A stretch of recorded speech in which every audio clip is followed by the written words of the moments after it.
My name's Josh, I'm studying business management and I've been at Swansea University for 4 years now and I'm graduating in July 2019.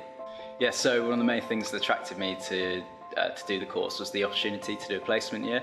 I think getting experience is so important and I was actually quite surprised that not every university seems to offer this experience. So having grown up in and around London, I didn't realise how good it was to be living so close to the beach.